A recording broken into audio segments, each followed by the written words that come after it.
the summer of 1943, along the parched battlefields of Tunisia, the Afrika Korps, spearheaded by the legendary Field Marshal Rommel, held out against the advancing British and American forces, desperate for relief from a relentless Allied advance. Days blurred into weeks under the scorching North African sun, marked by the rumble of distant artillery and the hiss of snipers' bullets finding their marks. Among the wounded and exhausted soldiers caught in this maelstrom was Wilhelm, a young medic who had joined the Nazi Party in his early teens, his head filled with the promises of German greatness. As he tended to his comrades, he listened intently to the radio broadcasts, crackling with Der Führer's confident assurances that the Afrika Korps would soon triumph and bring vital supplies to Germany. However, each day brought a different set of grim reports. The Allies were pushing closer. Supplies were dwindling, and even the once vaunted German tanks seemed insufficient against the massive firepower of the combined Anglo-American force.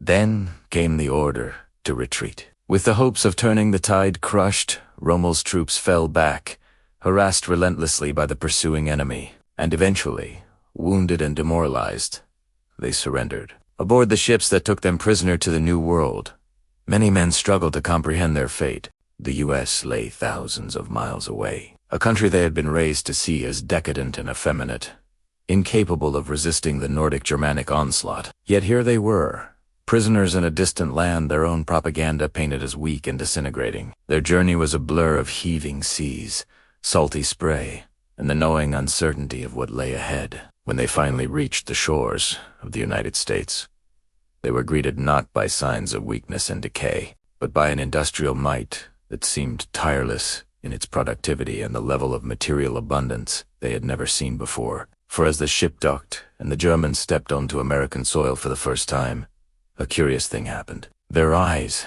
trained to see a decaying wasteland, instead witnessed something altogether different. They saw sprawling factories humming with activity, wide, open farmlands stretching to the horizon, and cities, even those darkened for blackout reasons, still radiating a vibrant energy that spoke of a nation at war, but not defeated. The first prison camp they arrived at was a low-slung affair in Texas. Though surrounded by high barbed wire fences and guarded towers, it offered a stark contrast to the hellish visions they'd been fed about America. The huts were sturdy if Spartan. The food, though plainly regulated, was plentiful in their captors. Despite their uniforms treated them with an unexpected courtesy that defied the stereotype of the bestial American bully. They had been told to expect. There were rules, of course, and punishments for infractions were swift and firm. But there was also a surprising degree of leeway. Prisoners could organize sports events, chess tournaments, and even small theater productions, which were surprisingly popular. Many evenings were spent watching American movies that, translated as best as they could, gave the prisoners a window into a culture and society they had been led to believe didn't exist. But it was outside the fences that the real education began. As the Texas sun beat down and the prisoners walked the boundaries of their camp, they saw the farms and ranches that surrounded them. They watched tractors plowing fields, herded cattle, and most astonishingly of all, they saw ordinary American families going about their lives, waving at the soldiers, sharing smiles, and even occasionally offering them water or tobacco. Gestures of kindness that defied the image of an enemy they had been conditioned to fear. It was a confusing, unsettling sight that did not fit with the portrayal of a nation at the brink of collapse. Moreover, the prisoners were not simply confined to their camps. The Americans, eager to put their manpower to use, sent them to work in various capacities across the country. Some worked in factories, producing munitions, tanks, and other supplies for the war effort. Others found themselves on farms, learning the rhythms of planting and harvest, experiencing a profound disconnect from the Nazi notion of the decadent, racially mixed West. Many of them wrote letters home, describing not the hellish conditions they had expected, but the stark realities of their situation, of a disciplined yet fair system that did not align with the portrait of chaos and degeneracy they had been given. Of course, these letters were censored, and many prisoners were punished for mentioning anything beyond the barest facts of their situation. But the very fact that some details could slip through reveals the magnitude of their adjustment.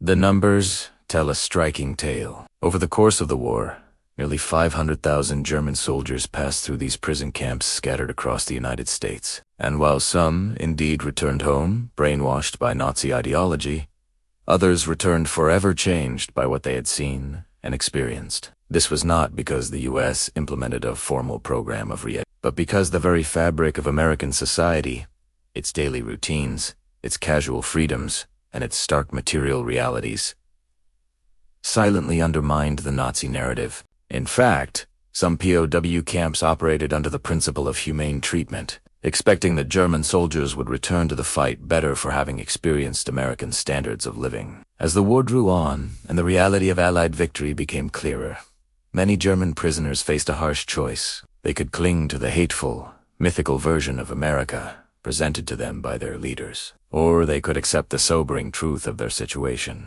The decision was not easy, especially given the severe penalties for fraternization and the constant fear of being shipped to a more brutal camp. Yet as news of atrocities committed by the Nazis reached even the carefully insulated prison camps, many began to confront the ugly realities of their own ideology. One of the most significant factors in this process was the realization that the United States was not the racial melting pot of weak mongrels they had been told to expect. On the contrary, they witnessed a thriving diversity that contrasted sharply with Nazi ideology. In their own ranks, they saw Germans alongside Italians, Russians, Poles, and even Japanese soldiers, all treated according to a strict code of conduct that considered them as individuals, not as representatives of inferior races. This experience challenged the very core of Nazi propaganda and forced many to question the foundations of their worldview. For instance, they heard the term democracy frequently bandied about by their American captors. At first, it seemed like a hollow mockery,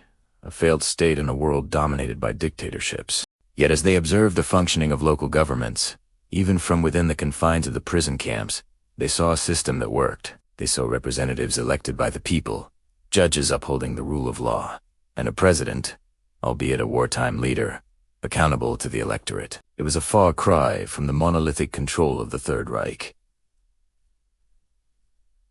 The exposure to American life had a profound impact on many German prisoners. It planted seeds of doubt about the teachings of their former regime, seeds that would blossom into full-blown rejection upon their return to Germany. Some became ardent pacifists, horrified by the brutality of the war they had fought in. Others embraced democracy and communism, enamored by the ideals of equality and justice they had witnessed. Still, others returned as dedicated anti-fascists, determined to ensure that the horrors of the Nazi era would never repeat themselves. However, not all prisoners underwent such transformations. Many remained staunch Nazis, clinging to their beliefs until the bitter end. These men, often the youngest or those most deeply indoctrinated, bore witness to American life, but refused to let it alter their worldview. Instead, they concocted elaborate justifications for the disparity between Nazi propaganda and American reality, effectively compartmentalizing their experiences to protect their ideology.